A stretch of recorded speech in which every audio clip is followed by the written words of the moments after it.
ورسوله يا أيها الذين آمنوا اتقوا الله حق تقاته ولا تموتن إلا وأنتم مسلمون يا أيها الناس اتقوا ربكم الذي خلقكم من نفس واحدة وخلق منها زوجها وبث منهما رجالا كثيرا ونساء واتقوا الله الذي تساءلون به والأرحام إن الله كان عليكم رقيبا يا أيها الذين آمنوا اتقوا الله وقولوا قولا سديدا يصلح لكم أعمالكم ويغفر لكم ذنوبكم ومن يطع الله ورسوله فقد فاز فوزا عظيما أما بعد فإن أصدق الحديث كتاب الله وأحسن الهدي هدي محمد صلى الله عليه وعلى آله وسلم وشر الأمور محدثاتها وكل محدثة بدعة وكل بدعة ضلالة وكل ضلالة في النار. Alhamdulillah, kita bersyukur pada Allah Subhanahu wa taala pada hari ini, hari Sabtu pagi 26 Sya'ban 1447 Hijriah, bertepatan dengan 14 Februari 2026. Kembali kita dimudahkan oleh Allah Subhanahu wa taala untuk duduk bersama di Masjid Al-Barkah Sawah Baru dalam sebuah kajian dengan membaca kitab Meraih Hidup Bahagia, yaitu yang ditulis atau dalam bahasa Arabnya Al-Wasail Al-Mufidah Lil Hayati Sa'idah, sarana hidup bahagia, yang ditulis oleh Fadilat Syekh Abdurrahman bin Nasir As-Sa'di rahimahullah. Salawat dan salam semoga selalu Allah berikan kepada Nabi kita Muhammad sallallahu alaihi wa alihi wasallam, pada keluarga beliau, para sahabat serta orang-orang yang mengikuti beliau sampai hari kiamat kelak. Dengan nama-nama Allah yang husna dan sifat-sifatnya yang mulia, kita berdoa, Allahumma inna nas'aluka ilman nafi'an wa rizqan tayyiban wa amalan mutaqabbala. Allahumma amin. Ahibati fillah, afani Allah wa iyyakum. Bapak, Ibu, saudara-saudari yang dimuliakan oleh Allah, semoga Allah Subhanahu wa taala selalu memberikan afiat kepada kita di dunia dan di akhirat. Pada pertemuan sebelumnya kita sudah memulai sarana yang pertama yang disebutkan oleh penulis, yaitu beriman dan beramal saleh. Dan kita sudah sampai kepada halaman yang ke-12. Dan untuk buku yang dibagikan ini adalah, saya minta kepada DKM Masjid agar disediakan buku. Jadi setiap datang dibagikan buku, nanti setiap habis selesai kajian dikembalikan lagi sampai menghatamkannya, baru dijadikan sebagai sebuah hadiah. Ya, jadi karena kalau seandainya dibawa pulang nggak kembali nanti. Kalau dibawa pulang nggak kembali nanti. Taib, para ikhwan yang dirahmati oleh Allah Subhanahu wa taala, yang pertama yaitu beriman dan beramal saleh. Penulis hafizahullah rahimahullahu taala berkata di dalam halaman yang ke-12, dan sebelumnya saya ingin sebenarnya tadi pagi minta kepada Pak Rudi DKM untuk kajian tentang Ramadan, terutama berkaitan dengan wanita. Tapi karena sudah pada pegang buku semua, saya jadi mengurungkan niat untuk berbicara tentang fikih puasa wanita di bulan Ramadan. Mungkin nanti insyaallah bisa dibahas oleh Ustadz. Kita lanjutkan kajian rutin kita saja. Nah, penulis berkata di dalam halaman yang ke-12, lihada kama abbara an-nabiy sallallahu alaihi wasallam an hadzal hadits fi an hadza fil hadits as-sahih annahu qala ajaban li amril mu'min inna amrahu kullahu khair. In asabathu sarra syakara fakana khairan lah. Wa in asabathu dharra sabara fakana khairan lah. Wa laysa dhalika li ahadin illa lil mu'min. Fa akhbara sallallahu alaihi wasallam anna al mu'mina yatadha'afu ghunmuhu wa khairuhu wa thamaratu a'malihi fi kulli ma yatatarraquhu min as-sururi wal makarih. لهذا تجد اثنين تطرقهما نائبة من نوائب الخير أو الشر فيتفاوتان تفاوتا عظيما في تلقيها وذلك بحسب تفاوتهما في الإيمان والعمل الصالح. Penulis berkata, dalam hadis tersebut, yaitu hadis yang saya bacakan tadi, Rasul sallallahu alaihi wasallam menggambarkan bahwa seorang mukmin akan berlipat-lipat kebaikan dan buah amalnya atas setiap apa yang dialaminya. Karena itu, Anda akan mendapatkan dua orang yang mengalami hal serupa, baik berupa kebaikan ataupun keburukan, akan tetapi ada perbedaan yang besar di antara keduanya dalam menerimanya. Hal tersebut dapat terjadi karena bedanya iman dan amal saleh pada keduanya. Kemudian penulis berkata,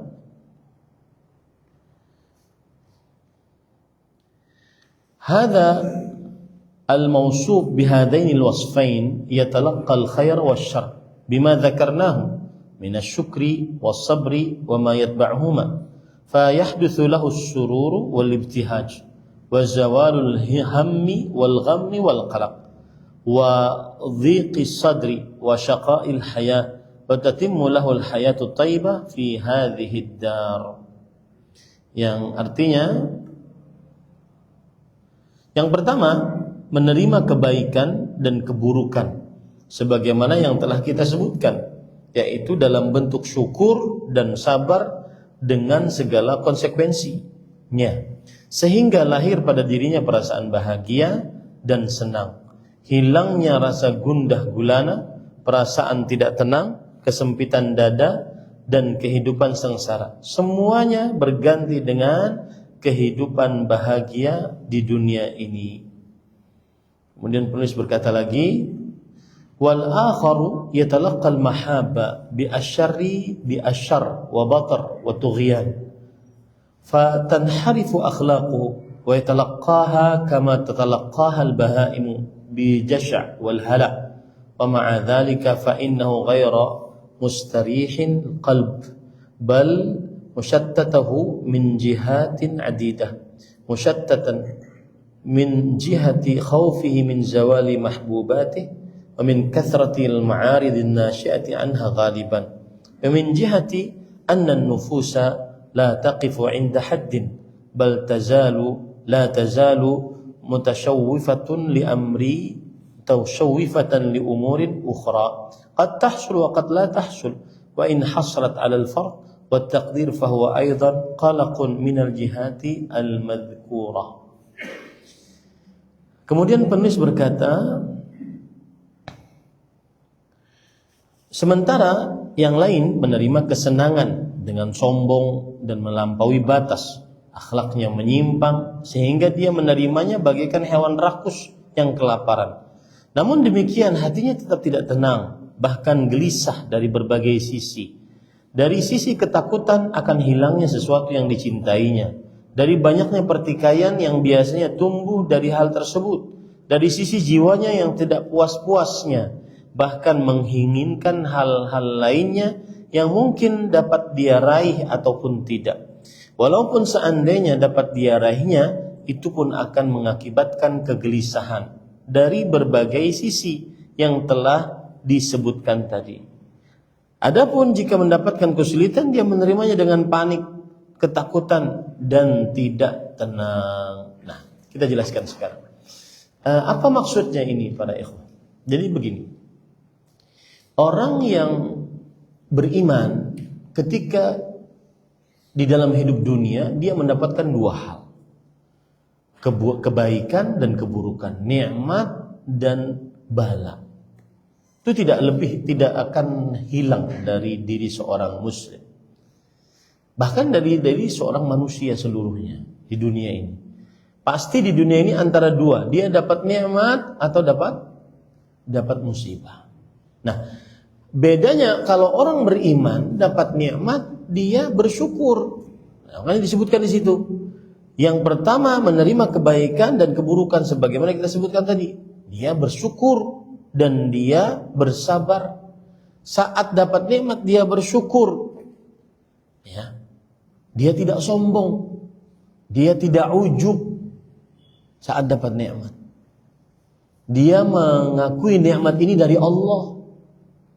Makanya ketika orang berilmu yang menolong Nabi Sulaiman alaihissalam untuk memindahkan singgasana Ratu Balqis, falamma ra'ahu mustaqiran 'indah, ketika dilihat singgasana tersebut ada di sisi Nabi Sulaiman sebelum mata berkedip, orang berilmu tersebut mengatakan, hadza min fadli rabbi.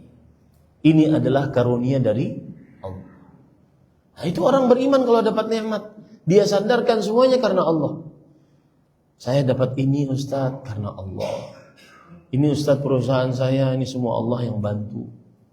Ini semua Ustaz rumah saya Allah yang bantu. Dia sandarkan kepada Allah. Dia tidak pernah menyandarkan kepada kemampuan ilmiahnya, kemampuan kekuatannya, kemampuan bisnisnya. Hadza min fadli rabbi. Ini adalah karunia dari Allah Subhanahu wa taala. Nah, itu orang beriman. Akhirnya hatinya tenang, tidak pernah ujub, sombong apalagi. Sombong itu beda dengan ujub. Ujub itu bangga dengan diri sendiri, menganggap orang lain tidak memiliki seperti yang dia miliki. Kalau sombong itu adalah turunan dari ujub. Biasanya sombong itu karena dia ujub. Ya, turunan dari ujub adalah sombong. Apa? Setelah dia bangga terhadap diri sendiri, dia meremehkan orang lain. Dia merendahkan orang lain. Ya, dia tidak kasihan terhadap orang lain. Ada 3 orang yang di zaman Bani Israel, yang satu botak, yang satu penyakit kulit, yang satu buta. Kemudian disembuhkan oleh Allah 3-tiganya. Kemudian diberikan kekayaan oleh Allah Subhanahu wa taala. Yang botak dikasih rambut, kemudian diberikan kekayaan. Yang penyakit kulit disembuhkan penyakit kulitnya, dikasih kekayaan. Yang buta disehatkan matanya, dikasih kekayaan. Lalu apa yang terjadi? Yang botak dan penyakit kulit didatangi oleh 2 malaikat yang menyerupakan diri mereka saat mereka dalam keadaan sengsara, sakit-sakitan dan miskin. Sudah sakit miskin, hidup lagi. Datang dia kepada si botak, yang mantan botak. Wahai fulan, bisakah engkau saya diberi bekal, saya kehabisan bekal. Saya tidak ada tempat untuk meminta kecuali kepada Allah, kemudian kepada engkau. Apa yang dijawab oleh si botak yang mantan penyakitan dan mantan miskin ini? Al-hajah katsira. Mohon maaf, semua orang berhajat, mohon maaf. Saya lagi banyak keperluan. Kemudian malaikat yang menyerupakan dirinya ini mengingatkan orang itu, kamu dulunya orang miskin kayak saya. Kamu dulunya orang botak miskin. Kemudian Allah sembuhkan, lalu Allah kasih kaya. Dia mulai sombong dengan cara merendahkan orang lain. Dia katakan, hadza warratu kabiran an kabir. Oh enggak, saya ini kaya dari mulai sananya. Ini darah biru nih. Ya, dari mulai sananya. Nah, itu dia. Jadi mulai ujub dia. Lalu dia merendahkan orang lain. Ya. Merendahkan orang lain dengan bahwa tidak ada, tidak dikasih. Begitu juga orang penyakit kulit, begitu juga. Beda dengan orang yang buta. Yang buta mengatakan, saya dulu orang buta disembuhkan oleh Allah, dikasih kekayaan. Kalau kamu ambil sesukamu, tinggalkan sesukamu. Ini para ikhwah. Nah, orang yang beriman dan beramal saleh ketika menghadapi nikmat seperti itu, dia bahagia jadinya. Gak sombong, gak ujub. Karena orang ujub ini para ikhwah, Kalau tidak dapat validasi, marah dia. Zaman sekarang zaman perlu validasi. Kalau enggak dapat jempol, Masya Allah, Tabarakallah, marah dia. Kok gitu doang sih responnya? Sudah dikasih, lupa terima kasih. Lalu yang dikasih dengar, oh iya Pak, mohon maaf Pak, terima kasih ya Pak. Cuma terima kasih dong. Enggak selesai itu. Karena dia butuh validasi. Ketika dapat keburukan juga demikian. Dia bersabar. Dia tahan lisannya, tahan perasaannya, tahan anggota tubuhnya. Bersabar dia. Sehingga dia tidak resah, tidak gelisah, tidak gundah, tidak menangis terus menerus, tidak melakukan hal-hal yang mungkar, menempeleng pipi, merobek baju, menggunung rambut karena dapat musibah. Karena dia yakin bahwasanya ini sudah ditetapkan oleh Allah 50.000 tahun sebelum penciptaan langit dan bumi. Nah, itu orang yang beriman saat dapat nikmat, saat dapat musibah. Kebalikannya orang yang tidak beriman, tidak beramal saleh saat dapat musibah, saat dapat nikmat, dia sombong. Dia congkak, dia ujub. Saat dapat musibah, dia putus asa. Seakan-akan dia doang yang dapat musibah. Nah, itu yang diinginkan oleh Syekh. Bahkan ada perkataan menarik di sini. Orang yang lain yang menerima kesenangan dengan sombong dan lama batas, akhlaknya menyimpang sehingga dia rakus. Jadi semakin dikasih semakin rakus. Ya, ini kalau orang tidak beriman semakin rakus. Dan itu memang seperti itu manusia. Wa innahu lihubbil khairi asyadid. Sesungguhnya manusia sangat suka kepada khair. Khair itu artinya harta. Kemudian juga dalam hadis yang lain, Rasulullah SAW bersabda, "Lau kana li bani Adam wadiyan min dhahab labtagha thalithan." Kalau anak manusia punya 2 lembah emas, ini saya ingin yang ketiga, rakus. Ini enggak beriman. Ya. Makanya sebagian para koruptor, sebagian orang yang gajinya luar biasa. Ya, saya pernah ke penjara Sukamiskin, tempatnya para koruptor. Ceramah di situ. Saya sebutkan di sini. Bapak ini nggak bisa dibawa sama sekali. Ketika di dalam kubur nggak bisa dibawa, ngapain juga korupsi. Ya. Itu karena kurang imannya, karena kurang amal saleh. Akhirnya membuat dia rakus. Kemudian hatinya tetap tidak tenang, bahkan gelisah dengan harta yang sudah dimilikinya. Kenapa? Takut hilang. Takut yang dicintainya nih hilang gitu, takut. Ya. Sudah capek-capek ngumpulin, kapan istrinya nyerempetin mobil marah. Bukan malah mengatakan qadarullah masya'afal, sudah nanti kita perbaikin. Marah. Siapa ini? Mahal ini, bla bla bla. Enggak mengatakan qadarullah masya'afal. Ya. Malah takut hilang. Kemudian juga tidak puas-puas, bagaimana sudah saya sebutkan tadi. Kemudian juga dia kalau mendapatkan musibah panik, nggak sabar, tidak tenang dan seterusnya. Nah, ini akibat tidak beriman dan tidak beramal saleh. Itu beda antara 2 orang yang mendapatkan nikmat dan musibah. Yang beriman beramal saleh saat dapat nikmat begini, saat dapat musibah begini. Yang tidak beriman tidak beramal saleh saat dapat nikmat begini, saat dapat musibah begini. Nah, kemudian penulis mengatakan, wa yatalaqqal makarih biqalaq wa jaz' wa khauf wa dhajar fala tas'al an ma yahduthu lahu min asyaqa'il hayah wa min al-amrad al-fikriyah wal 'asabiyyah wa min al-khauf alladhi qad yasilu bihi ila aswa'il halat wa afdha'il muz'ijat li'annahu la yarju thawaban wa la sabra 'indahu yaslihi wa yahunu 'alaihi. Yang artinya, jika demikian halnya, maka jangan tanya lagi bagaimana sempitnya kehidupannya. Banyak pikiran dan tegang, ketakutan yang dapat mengakibatkan kondisi lebih buruk dan lebih parah lagi.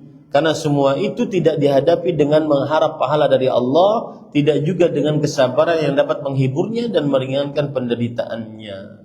Nah, ini menghadapi keburukan dengan ketidakimanan dan amal solehan. Itu bedanya, Pak. Orang yang beriman saat dapat nikmat dia bahagia. Orang yang beriman saat dapat nikmat musibah dia bahagia. Itu yang diinginkan oleh penulis, bahwa sarana bahagia yang pertama adalah iman dan amal saleh. Kemudian penulis berkata, wa kullu hadza musyahadun bit tajrubah wa mathalun wahidun min hadzal naw' idza tadabbartahu wa nazzaltahu ala ahwalin nas ra'aital farqal 'azima bainal mu'minil 'amil bimuqtada imani wa bain man lam yakun kadzalik wa huwa anna ad-din bihaitsu ghayatil hath 'ala al-qana'ati birizqillah wa bima ata al-'ibada min fadlihi wa karamihi al-mutanawwi'. Yang artinya, penulis berkata, semua itu dapat disaksikan lewat pengalaman. Satu contoh, jika Anda renungkan dan Anda kaitkan dengan realita yang ada, maka akan Anda dapatkan perbedaan yang besar antara seorang yang mukmin yang mengamalkan semua tuntunan keimanannya dengan mereka yang tidak seperti itu. Hal itu karena agama menyeru manusia untuk qanaah, merasa cukup rezeki dan semua yang dialami seorang hamba dari keutamaan dan karunia yang bermacam-macam. Apa maksud dari paragraf ini? Para ikhwan yang dirahmati oleh Allah, masuk dari paragraf ini adalah orang beriman saat mendapatkan rezeki dari Allah, dia penuh dengan kesyukuran dan qanaah.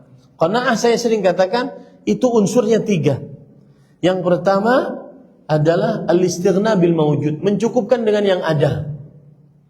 Yang kedua, ada mutafaqqud bil mafqud, tidak mencari yang tidak ada. Yang ketiga, ar-ridha bima a'ta Allah walau duna kifayah. Rela dengan pemberian Allah walaupun kurang dari cukup. Rela dengan pemberian Allah walaupun kurang dari cukup. Ini para ikhwan yang dirahmati oleh Allah Subhanahu wa ta'ala. Maka orang yang beriman dan beramal saleh ketika mendapatkan nikmat, dia penuh dengan qanaah. Ini rezeki dari Allah, ini karunia dari Allah. Kemudian ketika dia mengakui itu dari Allah, dia mencintai Allah. Ketika dia mencintai Allah, dia mentaati Allah Subhanahu wa ta'ala. Nah. Kemudian penulis mengatakan, fal mu'min إذا ابتلي بمرض أو فقر أو نحوه من الأعراض التي كل أحد عرضة له فإنه بإيمانه وبما عنده من القناعة والرضا بما قسم الله له تجده قرير العين لا يتطلب بقلبه أمرا لم يقدر له ينظر إلى ما هو دونه ولا ينظر إلى من هو فوقه وربما زادت بهجته وسروره وراحته على من هو متحصل على جميع المطالب الدنيوية إذا لم يؤتي القناعة. Artinya, seorang mukmin jika ditimpa penyakit atau kefakiran atau musibah lainnya, di mana setiap orang memiliki kemungkinan itu, lalu dengan keimanannya dia akan menerimanya dengan qanaah dan ridha atas pemberian Allah kepadanya, maka hatinya menjadi tenang, bahagia. Saya sudah sebutkan, bahagia itu definisinya apa? Tidak resah. Itu bahagia. Bahagia definisinya adalah tidak resah, tenang dia. Tidak menuntut sesuatu yang dia tidak mampu untuk meraihnya. Dirinya selalu melihat orang yang di bawahnya yang lebih menderita dari dia, dan tidak melihat orang yang di atasnya yang lebih senang darinya. Bahkan bisa jadi dia semakin bertambah senang dan gembira jika melihat orang-orang yang dapat meraih keinginan-keinginan dunianya namun tidak memiliki sifat qanaah atas semua itu. Maksudnya para ikhwan dirahmati oleh Allah, orang yang beriman dan beramal saleh saat dapat musibah maka dia bersabar kepada Allah. Dia ridha dengan apa yang Allah Subhanahu wa taala takdirkan. Dia tenang. Karena kemudian dia berpikir, mungkin kalau saya dapat itu saya tidak beriman. Mungkin kalau saya dapat musibah itu, kalau saya tidak diberi, kalau saya dapat harta tersebut, jabatan tersebut, ataupun yang saya ingini tersebut, ternyata Allah tidak ngasih. Mungkin kalau saya dapat, saya akan sombong, saya akan senantiasa ujub. Orang beriman pikirnya seperti itu. Atau kalau dia dalam keadaan miskin, dia melihat kepada orang yang lebih bawah darinya, tidak melihat kepada orang yang lebih atas, dan dia tenang dengan begitu. Ada perkataan di sini beliau mengatakan, bahkan gembira melihat orang sukses. Wah, ini puncak ketenangan lebih luar biasa. Gembira puncak melihat orang sukses, senang temannya lebih sukses dari dia, senang. Nah, ini luar biasa. Ini keridhaan atas takdir Allah Subhanahu wa taala. Dan ini sulit pada ikhwan yang dirahmati oleh Allah Subhanahu wa taala. Rasul sallallahu alaihi wasallam bersabda tentang orang yang mendapatkan musibah. Kata Rasul sallallahu alaihi wasallam, "Unzur ila man huwa asfala mink, wa la tanzur ila man huwa fawqakum. Dzalika ajdaru alla tazdari ni'matallah." Lihatlah orang yang di bawah kalian, urusan dunia. Jangan urusan akhirat ya. Lihat orang yang di bawah kalian, urusan dunia. Dan jangan lihat orang yang di atas kalian, urusan dunia. Itu lebih baik bagi kalian agar kalian tidak hilang nikmat atas diri kalian. Contoh misalkan kita punya motor, maka lihat orang yang tidak punya motor. Niscaya motor kita ini sangat berharga. Saya punya air cuma segini, ya. Maka saya lihat orang yang tidak punya air, ini sangat berharga, meskipun kecil, sangat berharga. Tetapi kalau kita lihat orang punya air, airnya berasa, maka akhirnya air ini tidak terasa. Air ini tidak terasa. Ini sebenarnya DKM paham-paham ini. Enggak bercanda. Ya, bismillah. Baik. Para ikhwan dirahmati oleh Allah, begitulah selalu. Yang dia melihat ke bawah, dia merasa nikmat Allah banyak dari yang dia dapat. Yang melihat ke atas, dia merasa nikmat Allah kurang. Dan ini urusan dunia. Kalau urusan akhirat, ibadah, jangan lihat ke atas. Ya. Jangan lihat ke bawah kalau urusan ibadah, ketaatan. Wah, itu bapak itu ya sudah haji, tapi hafalan Qur'annya cuma dari wadduha sampai An-Nas. Saya hafalan Al-Qur'annya dari wal-laili idza saja sampai An-Nas. Berarti masih mending meskipun belum haji. Bedanya cuma satu surat, bro. Ngapain ente terlalu sombong dengan itu, ya? Paham ya? Kalau urusan agama, ibadah, ketaatan, jangan lihat ke bawah, lihat ke atas. Yang lebih semangat, lebih beribadah kepada Allah Subhanahu wa taala. Terutama dalam bulan Ramadan. Terutama dalam bulan Ramadan. Bulan semangat untuk beribadah kepada Allah Subhanahu wa taala. Baik, lanjut kemudian penulis mengatakan, ya, jadi menarik tadi perkataan beliau ya, gembira dengan kesuksesan orang lain. Itu buat tenang kita. Gembira dengan kesuksesan orang lain, dan itu tanda bersih qalbu. Itu tanda apa? Bersih qalbunya. Baik. Kemudian penulis berkata, كما تجد هذا الذي ليس عنده عمل بمقتضى الإيمان إذا ابتلي بشيء من الفقر أو فقد شيء من فقد بعض المطالب الدنيوية تجده غاية في التعاسة والشقاء غاية في التعاسة والشقاء, yang artinya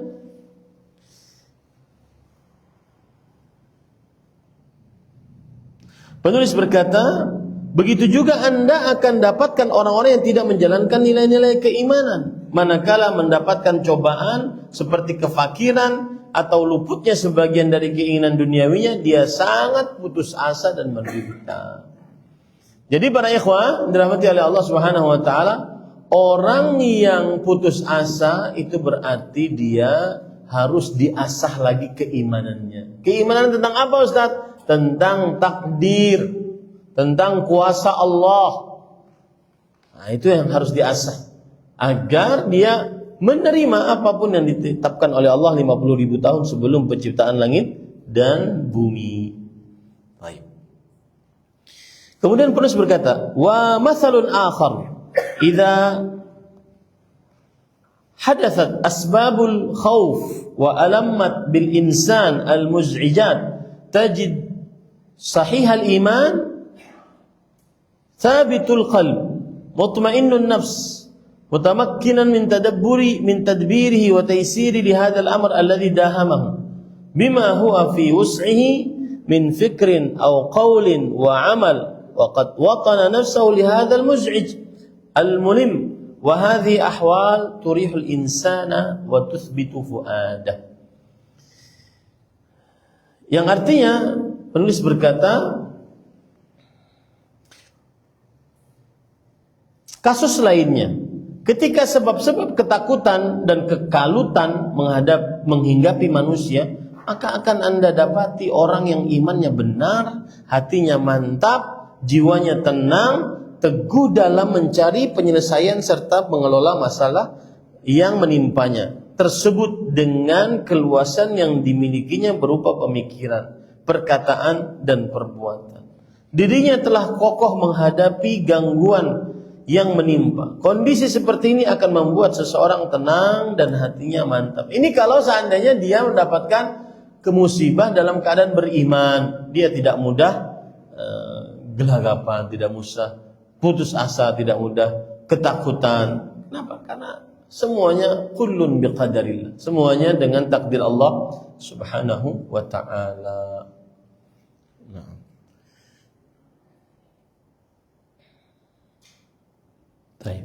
Kemudian penulis berkata,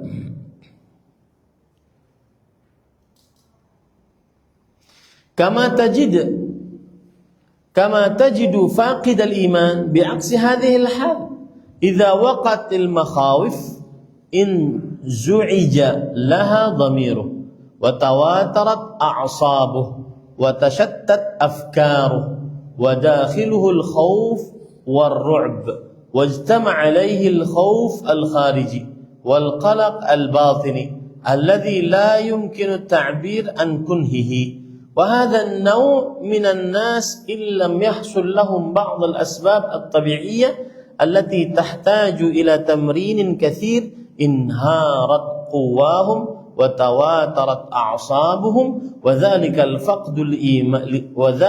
لفقد الإيمان الذي يحمل على الصبر khususan fil mahalil harijah wal ahwalil muhzinah al muz'ijah. Yang artinya penulis berkata, sebagaimana akan Anda dapatkan orang yang tidak memiliki keimanan mengalami kondisi sebaliknya. Jika mengalami ketakutan, hatinya menjadi tidak tenang, emosinya tak terkontrol, pikirannya kacau balau, dan ketakutan menjalar dalam dirinya, sehingga dalam dirinya terkumpul ketakutan luar dalam yang sulit untuk diungkapkan. Nah, ini kan banyak terjadi zaman sekarang. Ya, apa namanya? OCD. Apa istilahnya? Obsessive disorder apa? Orang pokoknya takut lah. Mau ke sana takut nanti ada apa-apa. Mau ke sana takut nanti ada apa-apa. Itu sebenarnya ukurannya adalah iman. Tanamkan keimanan, anna ma akhta'aka lam yakul yusibak wa ma asabaka lam yakul yukhti'ak. Ketahuilah bahwa apa yang menimpamu memang sudah takdirmu, tidak akan pernah meleset darimu. Apa yang belum ditakdirkan untukmu maka tidak akan pernah terkena padamu. Nah, selesai itu urusan. Penyakit perasaan, penyakit was-was. Nah, Pikirannya kacau balau dan ketakutan menjala dalam dirinya, sehingga dalam dirinya terkumpul ketakutan luar dalam yang sulit diungkapkan. Orang semacam ini jika belum pernah mendapat latihan yang banyak dalam mengatasi permasalahan-permasalahan berdasarkan sebab-sebab alami, akan meruntuhkan kekuatan dan kejiwaannya. Karena ketidakimanan yang mengarahkannya pada kesabaran, khususnya dalam kondisi terdesak dan sangat menyedihkan dan menakutkan. Saya jadi ingat sekarang sebagian orang tua lebih cenderung menyekolahkan anaknya homeschooling. Saya tidak tahu ini benar atau tidak, tetapi lihat nanti jurnalnya, penelitiannya, anak-anak yang homeschooling, dia tidak punya rasa fighter. Dia tidak punya rasa untuk semangat berjuang, berusaha. Kenapa? Karena dia di rumah bersama orang tuanya. Tidak ada interaksi dengan dengan kawannya yang seumuran dengannya. Karena di zaman sekarang banyak yang seperti itu. Mereka katakan, oh pesantren banyak bully Ustadz, pesantren banyak homo Ustadz, pesantren banyak pelecehan seksual Ustadz, tapi saya mau belajar agama. Kemudian sekarang banyak ustadz-ustadz yang online, jadi saya privat saja di situ, homeschooling. Banyak itu sekarang. Nah, di beberapa penelitian yang seperti ini akhirnya anaknya kurang punya jiwa survive, bertahan, ya, punya jiwa fighter, punya jiwa untuk melawan, berjuang, bukan melawan, berjuang. Nah, ini nggak ada yang seperti itu. Anak apalagi kalau di pesantren, dia punya nilai juang tinggi. Mau didakwahkan di daerah terpencil ataupun di kota besar, dia siap dua-duanya. Tidak mudah putus asa. Mau kamar mandinya sejelek apapun, dengan kamar mandinya sebagus apapun, dia siap dua-duanya. Dan seterusnya. Punya nilai survive, punya nilai perjuangan, pertahanan, bertahan hidup. Saya pesan kepada bapak-bapak yang punya anak-anak, terutama laki ya, anak laki, ya, dia harus diajari untuk bertahan hidup. Jangan kemenye, jangan manja, jangan dikit-dikit makan, minum. Nah, itu sampai tua itu begitu tuh, sampai tua tuh, ya, sampai punya anak masihan begitu. Mamanya meninggal, kakaknya yang diperas sama dia. Seperti itu para ikhwan dirahmati. Karena ajarannya seperti itu. Nah, tidak kuat imannya terhadap kuasa Allah, terhadap rububiyah. Tidak kuat imannya terhadap takdir. Karena kan takdir itu sebenarnya bagian dari rububiyah. Beriman kepada takdir itu bagian dari apa? Rububiyah. Mengimani bahwa Allah yang Maha Pencipta, Maha Pengatur, Maha Berkuasa. Nah, zaman sekarang cubit dikit kantor polisi, kemudian gurunya yang salah, dan seterusnya. Nah, kemudian penulis mengatakan fal birru wal fajir wal mu'min wal kafir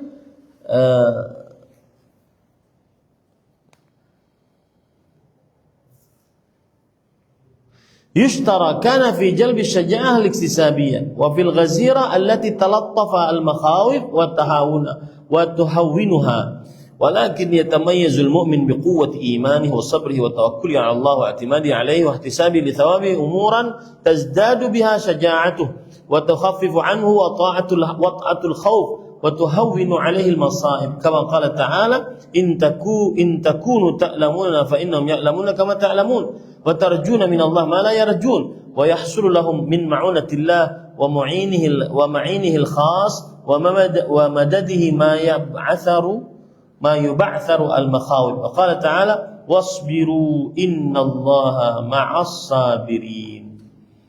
Artinya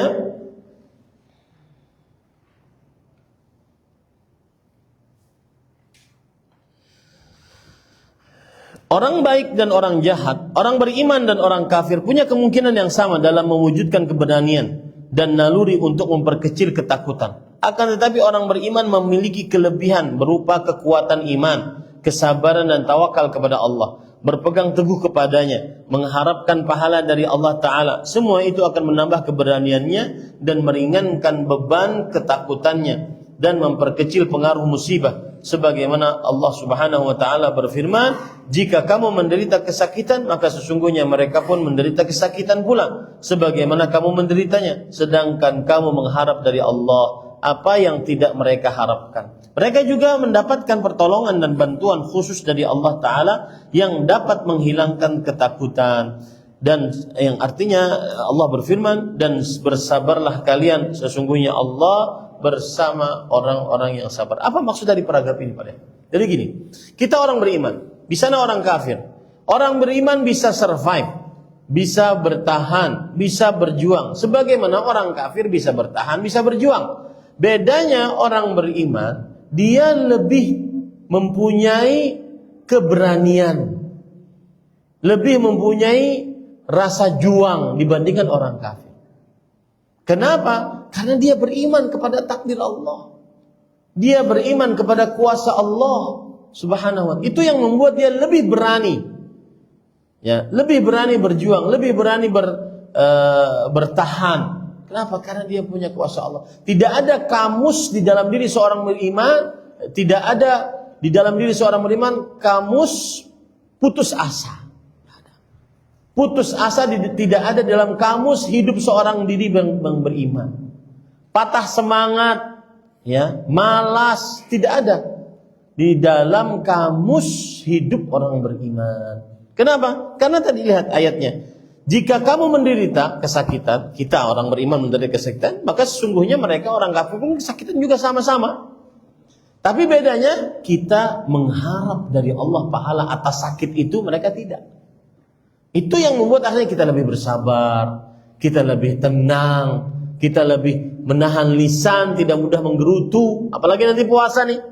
Ya, saya sering ingatkan, puasa itu Rasulullah SAW bersabda, "Man shoma Ramadhana imanan wa ihtisaban ghufira lahu ma taqaddama min dhanbi." Siapa yang berpuasa karena iman dan berharap pahala, ihtisaban. Apa makna ihtisaban? Abu Sulaiman Al-Khattabi rahimahullah, ulama Islam abad ke-4 Hijriah, mengatakan ihtisaban artinya azimatan, yaitu berpuasa karena penuh dengan tekad.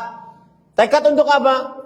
Untuk mendapatkan pahala dari Allah. Puasanya penuh dengan tekad untuk dapat pahala dari Allah.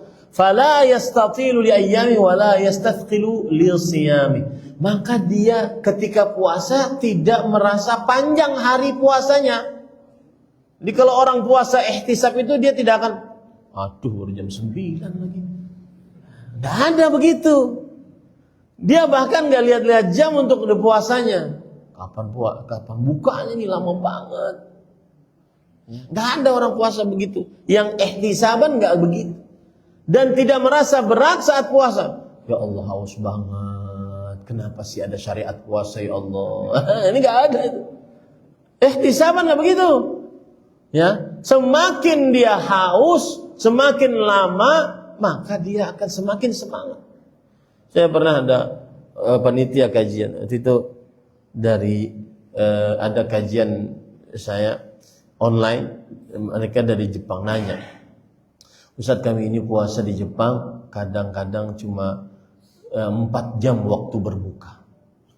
Saya tanya, masih ada matahari terbit tenggelam enggak? Masih, Ustaz. Ya 4 jam itu waktu berbukanya. Maka jawabannya, selama masih ada matahari terbit tenggelam, berarti selama itu pula kita menentukan puasa kita. Kecuali kalau seandainya tidak ada matahari terbit tenggelam, mataharinya tenggelam terus, mataharinya terbit terus, maka itu melihat ke negara tetangga kita yang wajar waktu berbuka. Saya katakan waktu itu, berikhtisablah kepada Allah. Semangatlah puasanya, berharap pahala dari Allah Subhanahu wa Ta'ala. Allah menginginkan bagi kalian lebih banyak pahalanya dibandingkan yang puasanya 12 jam. Nah, itu para ikhwan dirahmati Allah. Jadi bedanya orang beriman, orang kafir itu. Orang beriman kena musibah, orang kafir kena musibah, orang iman bersabar, orang kafir juga bisa bersabar. Tapi yang ini bedanya, orang beriman berharap pahala dari Allah. Seperti puasa. Puasa itu kan menahan lapar, haus. Musibah itu. Lapar, haus itu musibah.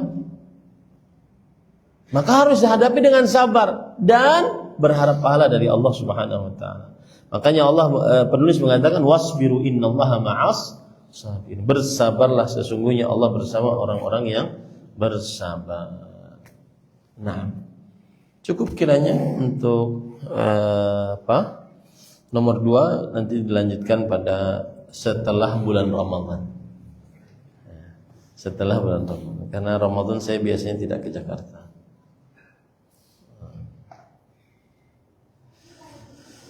Baik, ada yang bertanya?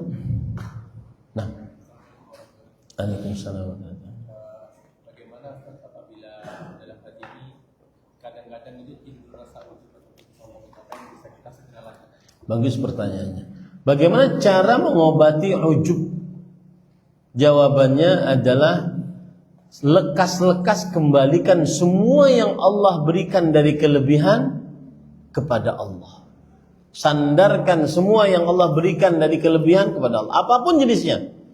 Kelebihan tinggi badan, melihat orang yang kecil, ya, maka alhamdulillah, hadza min fadli rabbi. Kemudian kelebihan ilmu, melihat orang yang susah. Saya punya santri. Pernah kita memiliki strategi di dalam satu kelas dikumpulkan yang santri yang menengah ke atas kecerdasannya dengan santri yang menengah ke bawah. Tujuannya untuk saling ta'awun, ya, saling kerjasama, tolong menolong, yang bisa dan cepat paham segera mengajarkan kepada temannya. Tapi ternyata nggak bisa. Kenapa? Karena kadang-kadang yang menengah ke bawah ditanya pertanyaan yang sederhana, dia susah jawabnya. Sampai yang cepat pahamnya dia noleh. Gitu aja nggak bisa. Nah ini nggak boleh tuh.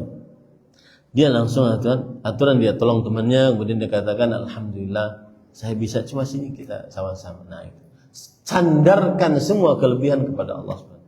Semua apapun. Harta, ilmu, ya, rupa, jabatan, sandarkan kepada Allah.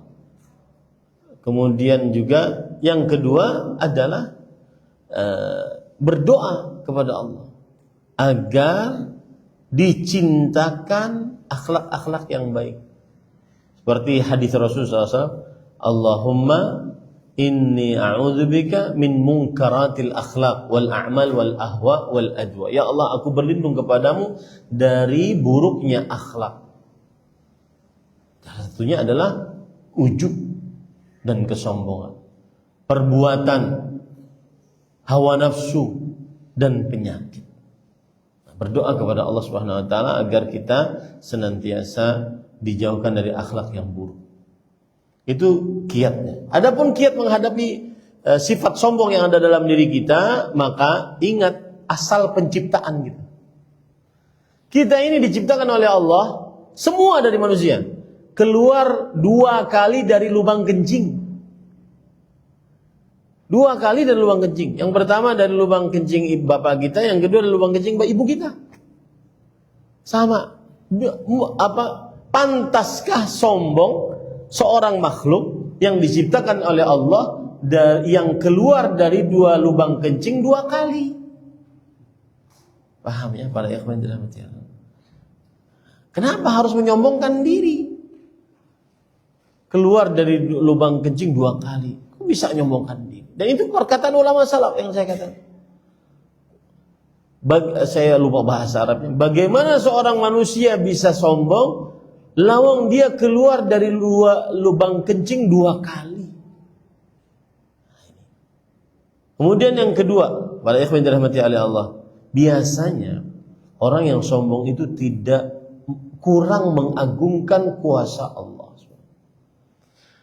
Lihat Fir'aun. Fir'aun awal-awal dia mulai mengatakan apa? Ana rabbukumul a'la. Dia mengatakan ma 'alimtu lakum min ilahin ghairi. Aku tidak mengetahui bagi kalian ada Tuhan selain aku. Ya. Awalnya kenapa dia berkata begitu? Awalnya kan dia sombong. Ama Rabbul Alamin. Apa itu Rabbul Alamin? Enggak ada Rabbul Alamin. Rabbnya aku.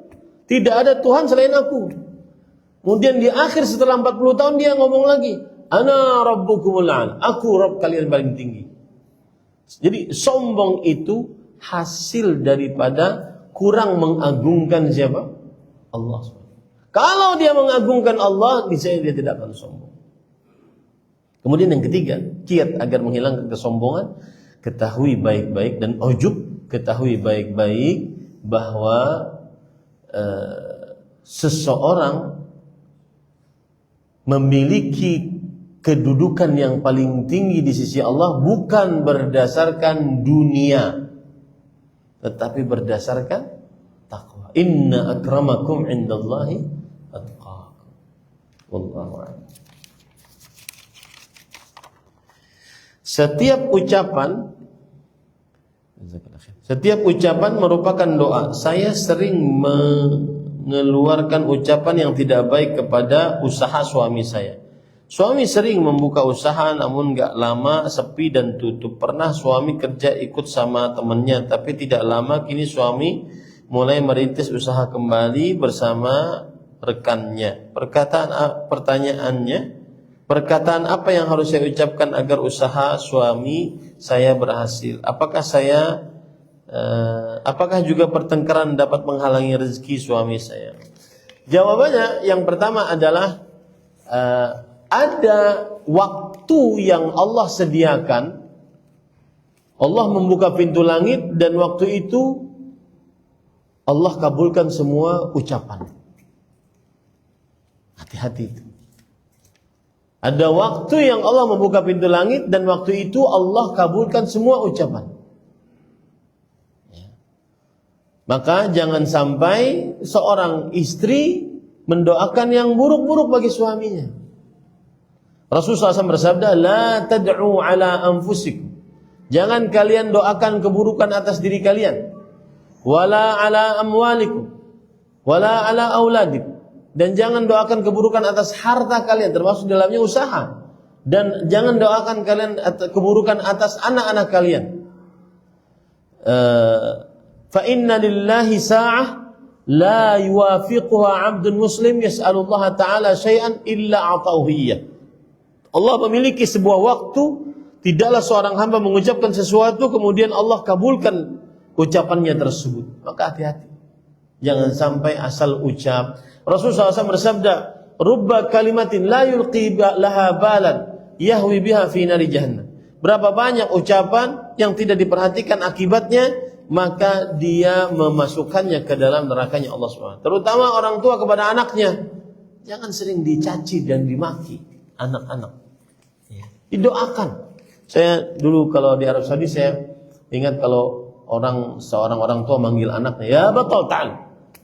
Batal itu maksudnya, wahai pahlawan, sini. Wahai pejuang, sini. Jadi malah dia dipanggil dengan panggilan yang bagus. Ya. Kemudian juga dulu kalau lagi nyetar hafalan sama Syekh di Masjid Nabawi, kemudian kita kadang-kadang lupa kan, terhenti. Kemudian beliau mengatakan, Allah yakfina syarr, kata Syekh Ubaid. Ya Allah, semoga Allah cukupkan keburukanmu. Semoga Allah cukupkan keburukan. Makanya orang Arab kalau lagi marah, Allah yahdik. Allah yahdik. Semoga Allah beri petunjuk kepada engkau. Nah, itu jangan diamini itu. Itu sedang marah. Allah yahdik. Amin gitu. Dia tambah marah itu. Itu dia sedang marah. Ya. Maka para ikhwan yang dirahmati oleh Allah Subhanahu wa taala tadi berdoa kepada Allah Subhanahu. Wallahu a'lam. Paham? Kemudian ada pertanyaan yang belum terjawab tadi, yaitu tentang Apakah pertengkaran menghalangi rezeki suami? Iya. Dalilnya Rasulullah SAW pernah, ini berkaitan dengan bulan Ramadan, pernah suatu ketika beliau diberitahu oleh Allah tentang kapan Lailatul Qadar. Lalu beliau keluar rumah ingin memberitahukan kepada para sahabatnya bahwa Lailatul Qadar itu malam ini. Fatalaha rajulan, maka di hadapan beliau ada dua orang yang sedang bertengkar. Fanusitu, maka diangkat ingatanku tentang Lailatul Qadar gara-gara dua orang. Dari sini diambil pelajaran bahwa kadang kebaikan tertahan gara-gara bertengkar. Suami istri sering bertengkar, kebaikan tertahan. Apa sih yang dipertengkarkan, subhanallah? Ya. Ini para ikhwan yang dirahmati oleh Allah Subhanahu wa taala. Apalagi kalau sudah tua. Tua itu umurnya berapa sih? Nih, 0 sampai 15 itu umur anak-anak. 15 sampai 35 itu umur muda. 35 sampai 50 itu umur matang. Ya, 50 sampai 60 itu umur tua. Tua-tua masih marah-marahan. Masih diem-dieman. Oh, bisa gitu begitu suami istri. Ini jangan-jangan salah satunya bukan manusia. Demit nih. Saya sering katakan tuh, suami istri yang sering marah-marahan mungkin salah satunya bukan manusia, imma jin atau hewan. Itu disebutkan oleh Imam Ibnu Katsir dalam kitab tafsirnya. Ketika beliau mengomentari ayat surah Ar-Rum ayat 21, "Wa min ayati an khalaqalakum min anfusikum azwajan." Dan dari tanda-tanda kuasaan Allah, Allah menciptakan dari diri kalian pasangan.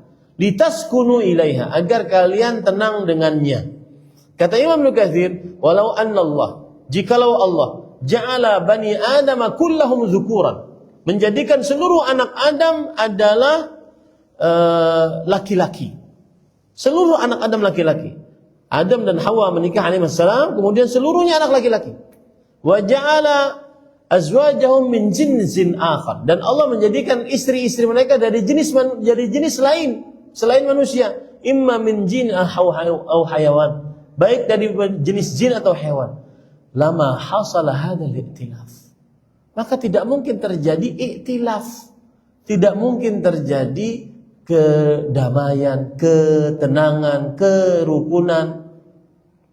Nah, makanya saya katakan yang sering bertengkar antara suami istri jangan-jangan salah satunya jin atau hewan. Dan memang benar, kalau kita nikah sama jin, misalkan kuntil anak tuh, itu susah untuk mencintainya. Secantik apapun si kuntil anak, mau dipeluk ngilang dia. Kalau laki perempuan nikah sama laki-laki jin, misalkan genderuwo, itu susah untuk dapat ketenangan, sakinah, mawaddah, rahmah, susah.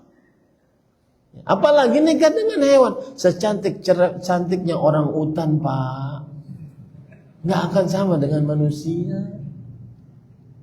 Makanya nanti kalau di rumah sering-sering tengkar, sering-sering diam-diaman, ya, sering-sering acuh tak acuh satu dengan yang lain, padahal sudah tua. Sudah tua tuh umur 50 tuh. Coba angkat tangan umur 50. Siapa 50 sini? Ya. Saya masih matang lah saya. Belum tua. Ya. Maka bilang aja tuh, ayo kita manusia, jangan sering tengkar. Hanya hewan dan jin yang sering tengkar. Kadang-kadang tengkarnya juga nggak jelas. Ya. Tengkarnya juga nggak jelas. Tua-tua sukanya merajuk. Nah, ini gimana ceritanya? Ya. Sudah maklumi satu dengan yang lainnya, memaklumi satu dengan yang lainnya. Semakin tua semakin memaklumi. Saya beri contoh, saya pernah cerita. Suatu ketika saya diundang di sebuah provinsi, kemudian masjid tersebut, masjidnya rapi, bagus, wangi. Kemudian mushafnya itu bagus. Tapi yang anehnya itu, DKM masjidnya seluruhnya orang-orang tua. Maka saya minta kumpul, Pak, coba Pak kumpulin Pak DKM kita nih, kumpul. Saya tanya, Pak, kenapa DKM ini tua-tua semua, Pak? Umuran-umuran pensiunan 56, 58. Yang mudanya mana Pak? Tenang aja Ustaz. Kita ini laki-laki yang sudah tidak diharapkan kehadirannya di rumah. Jadi kalau seandainya dia habis subuh nggak pulang itu nggak dicari. Dan beneran mereka di masjid, kemudian sholat syuruk, nanti masak apa di masjid, Indomie lagi katanya. Subhanallah. Maksud saya cerita begini, ketika tua sudahlah ngapain sih merajuk-rajuk segala, udah tua. Kata Imam, saya bagi 5 itu dari bukunya Tanbihun Naim an Ightinam min an Mawasimil Umur yang ditulis oleh Imam Ibnul Jauzi. Kata Imam Ibnul Jauzi, umur tua itu sudah persiapan untuk bertemu dengan teman-temannya. Iya betul tuh, sudah persiapan untuk masuk ke dalam sebuah kamar setengah meter kali 2,5 meter, dalamnya 5 meter. Apa itu Pak? Kubur. Sudah persiapan tuh. Ini masih umur 50-an, sudah 50-an masih merajuk-rajuk, nggak jelas. Ya, buang-buang waktu, bikin istri kesal, bikin suami kesal. Ini untuk suami dan istri ya, bukan hanya untuk suami saja. Seperti itu Pak. Aturan umur 50 itu sudah tahu sifat masing-masing. Bahkan saya pernah ketemu orang, Ustaz, kita ini cuma tatapan saja sudah paham. Nah, itu karena sudah chemistry dapat tuh. Jadi enggak tatapan? Enggak jadi berarti. Nah, itu sudah chemistry sudah dapat. Ini umur 50 sudah masih tengkar-tengkaran, mau Ramadan lagi. Saya pernah tuh Pak, malam pertama atau malam 10 hari malam terakhir. Ustaz, tolong kami Ustaz, pernikahan kami di ujung tanduk. Ya Allah, orang lagi hikmat-hikmatnya nyari berburu Lailatul Qadar, dia malah ngurus perceraian. Makanya saya pesan Pak, untuk keluarga ini sering-sering doa sama Allah. Allahumma inni a'udzubika min zawali ni'matik. Ya Allah, aku berlindung kepada Engkau dari hilangnya nikmat. Wa tahawuli afiatik. Jadi dari berubahnya afiat yang Engkau berikan. Kenyamanan hidup, ketentraman hidup, kesenangan hidup. Atau kalau sudah umur 50 itu kan yang dalam pikiran itu adalah apa nih? Kita lagi ngapain ya? Untuk bisa dapat ridha Allah Subhanahu wa taala. Begitu cara berpikirnya. Ini pada ikhwan. Ini umur 50 kayak pengantin baru. Sering tengkar. Jangan para ikhwan yang dirahmati oleh Allah Subhanahu wa taala. Nah, jadi maksud saya tadi pertanyaannya, iya itu sangat mempengaruhi. Jangan sering tengkar di rumah. Jangan sering tengkar.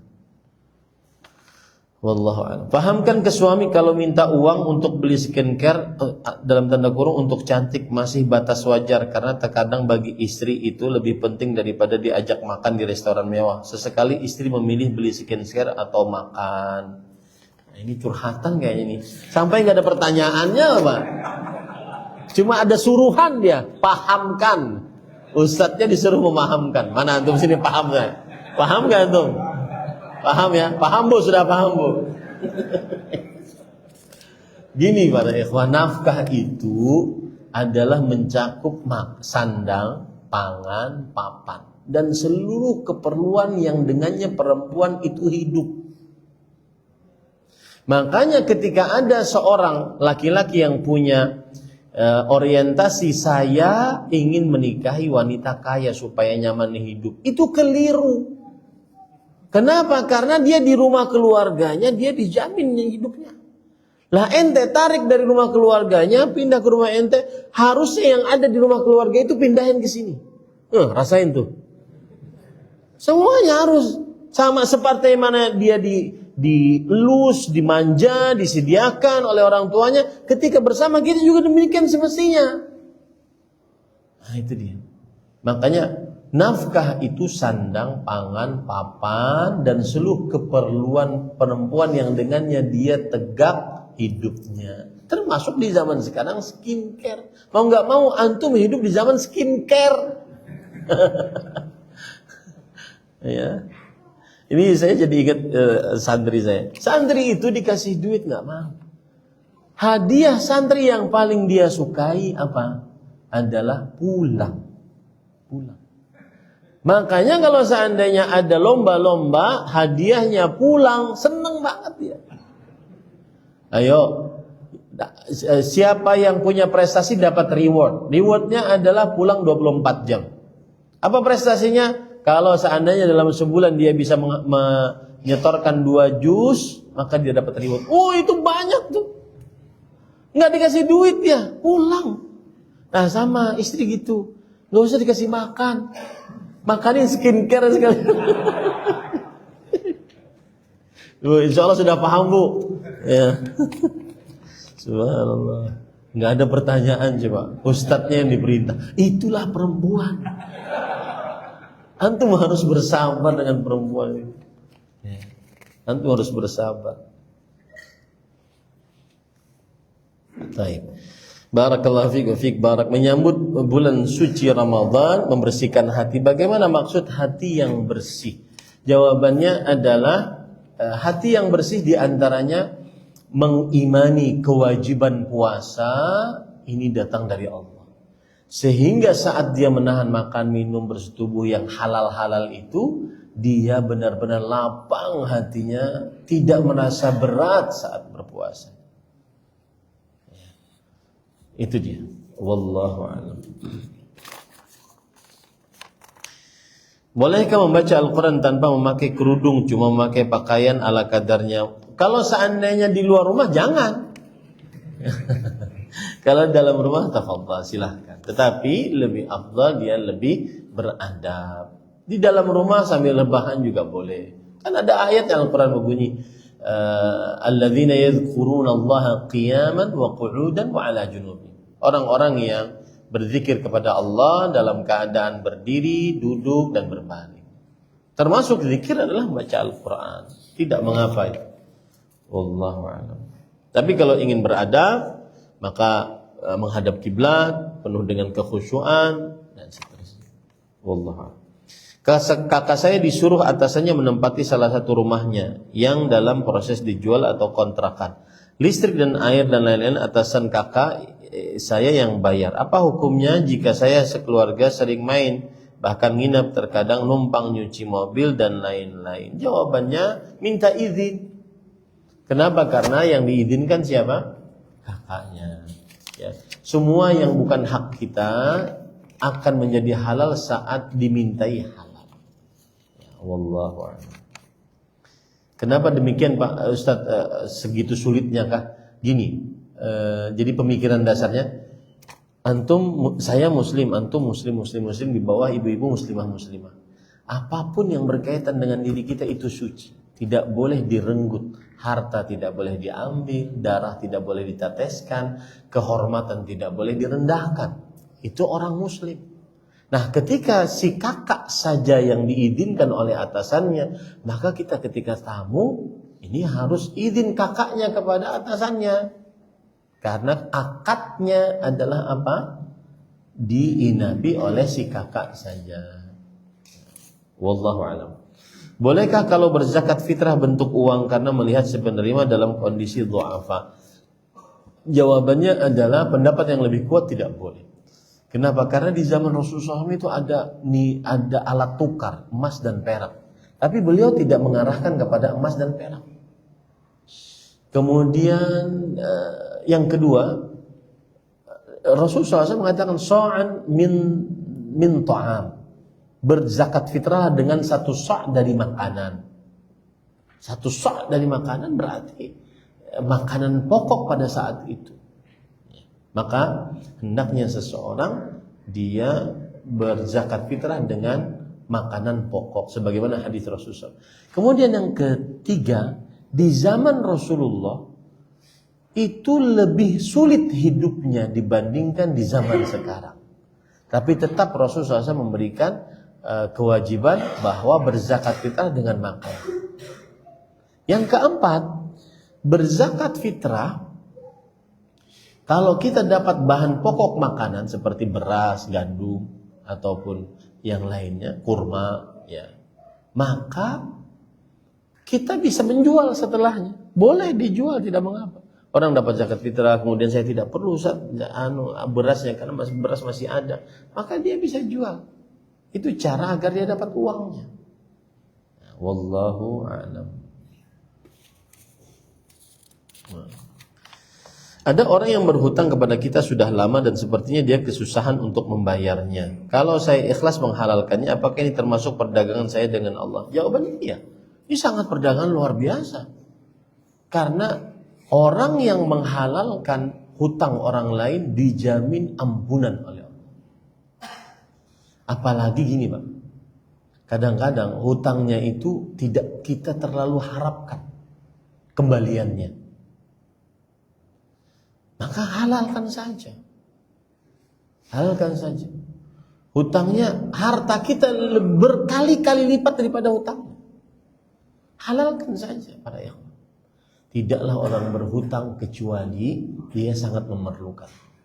Makanya para ulama mengatakan akad hutang itu akad kebaikan dari seorang muslim kepada muslim lainnya. Tidak berhak untuk dikomersilkan. Ya, tidak berhak untuk apa? Dikomersilkan. Makanya riba terlarang. Riba paling buruk adalah riba pada hutang. Itu ribanya jahiliyah. Dan Rasulullah mengatakan, wa riba al-jahiliyah mawdu'un tahta qadamayya hati. Dan riba jahiliyah aku letakkan di bawah kedua telapak kaki. Aku injak-injak. Kenapa? Karena itu riba jahiliyah itu menyakiti orang miskin. Orang miskin yang disakiti. Maka halalkan saja para ikhwan. Saya pernah ceramah adab orang yang menghutangi. Salah satu yang saya sampaikan ini, menghalalkan hutang. Adab orang yang menghutangi adalah menunggu, kemudian menunggu atau boleh menagih atau lebih baik lagi, saya ulangi, menagih, lebih baik menunggu, lebih baik lagi menghalalkan. Setelah kajian banyak WhatsApp masuk. Ustaz jazakallahu khair. Hutang saya dilunaskan. Hutang saya dihalalkan oleh orang. Ya, lebih baik dihalalkan. Kadang-kadang hutangnya misalkan anggap ya 5 juta. Kita punya 500 juta. Nah ngapain diingat-ingat? Halalkan saja. Ini sudah 5 juta, dia punya 500 juta. Ceritakan satu kampung. Pak Haji Fulan belum bayar utang dari tahun 1998. Itu kan moneter itu. Halalkan saja ya ikhwan. Wallahu a'lam. Kecuali kalau dia mengatakan saya ingin nunggu Ustaz. Atau saya diemin, nanti saya tuntut di akhirat. Boleh enggak? Boleh. Tetapi memaafkan lebih afdal daripada menuntut di akhirat. Kenapa? Karena memaafkan dijamin surga, menuntut balas di akhirat, menuntut hak di akhirat, dia cuma akan dapat balasannya. Belum ada jaminan surganya. Dan dia pasti dapat itu. Pasti dapat. Karena sistem pengadilan di akhirat tidak ada kezaliman sedikit. Wa ma rabbuka bidzallamin 'abid.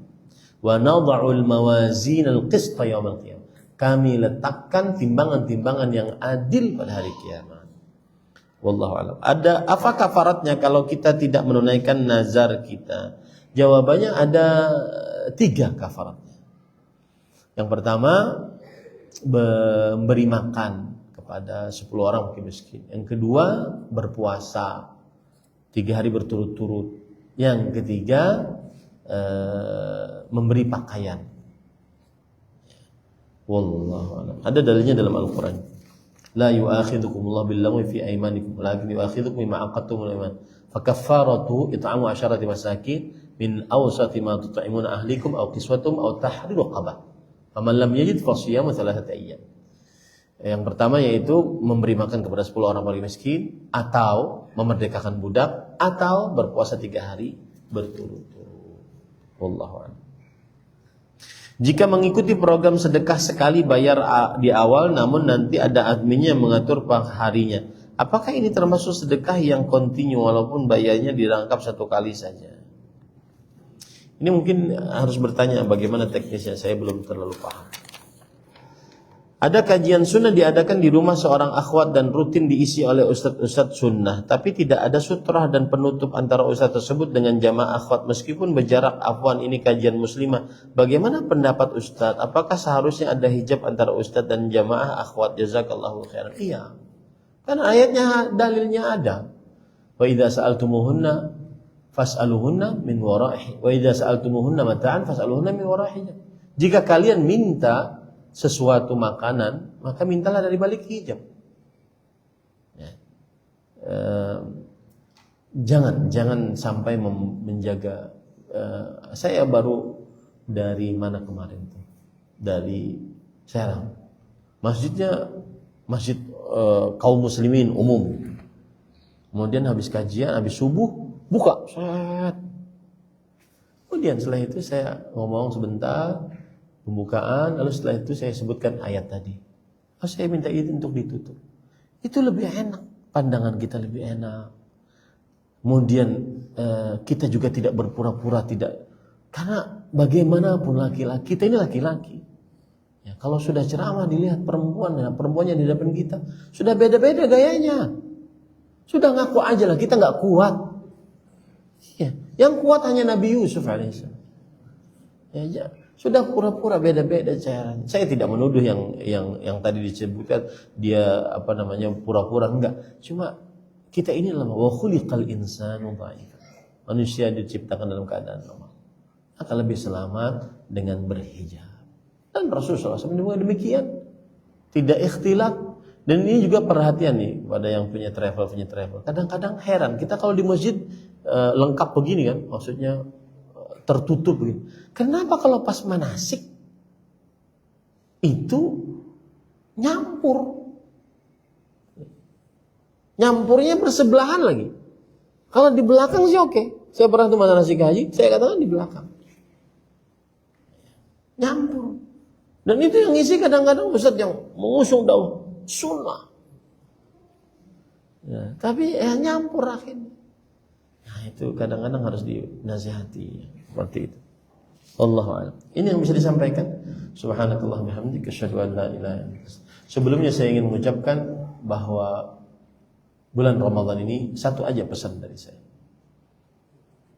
Yaitu hadis Rasul riwayat Tirmidzi, raghima anfu rajul dakhala alaihi Ramadan falam thumma salakh falam yughfar lahu fadakhala an-nar. Yang artinya semoga seseorang menjadi hina yang masuk bulan Ramadan lalu berlalu Ramadan pada dirinya dan tidak diampuni dosanya. Yang harus ada dalam benak kita semua saat Allah memberikan umur kita masuk bulan Ramadan, bagaimana ini Ramadan saya dapat ampunan Allah. Jangan sampai tidak diampuni di bulan Ramadan. Matanya, telinga, lisan, tangan, kaki, kemaluan, perhatikan semua. Jangan sampai itu semua bergerak untuk meniadakan ampunan Allah. Itu saja pesan saya. Ya, bagaimana caranya agar kita diampuni di bulan Ramadan? Kenapa? Karena kalau tidak diampuni yang ada adalah dijauhkan dari surga, dimasukkan ke dalam nerakanya Allah Subhanahu wa taala. Hati-hati mata, telinga, lisan, tangan, kaki dan kemaluan. Usahakan semua kita gerakan untuk mendapatkan ampunan Allah Subhanahu wa taala. Rugi seseorang yang masuk dalam bulan Ramadan, bulan ampunan, tapi dia tidak diampuni. Bahkan Syekh Syu'ud Syuraim, seorang imam dan khatib Masjidil Haram dahulu mengatakan tidak ada alasan bagi seseorang untuk tidak diampuni dalam bulan Ramadan. Karena semua fasilitas untuk diampuni sudah Allah sediakan. Pintu surga dibuka, pintu neraka ditutup, jinnya diikat dengan rantai, disediakan pahala begitu besar, doa dikabulkan, dimerdekakan dari api neraka, dikabulkan doa. Kemudian macam-macam semuanya sudah Allah setting demikian rupa agar kita dapat ampunan. Lah ternyata orang lalai ketaatan semangat maksiat dalam bulan Ramadan. Ini kan tidak tahu diri. Maka hati-hati para ikhwan yang dirahmati oleh Allah. Makanya para ulama salaf, Rasul SAW berdoa, Allahumma sallimni Ramadan. Ya Allah, selamatkan aku ke dalam bulan Ramadan. Wasallim li Ramadan, dan selamatkan Ramadan untukku. Wa tasallamahu minna mutaqabbala. Dan ya Allah, terimalah dariku amal-amal ibadah di dalam bulan Ramadan kelak. Demikian sallallahu Nabi Muhammad, alhamdulillahirabbil alamin. Wassalamualaikum warahmatullahi wabarakatuh.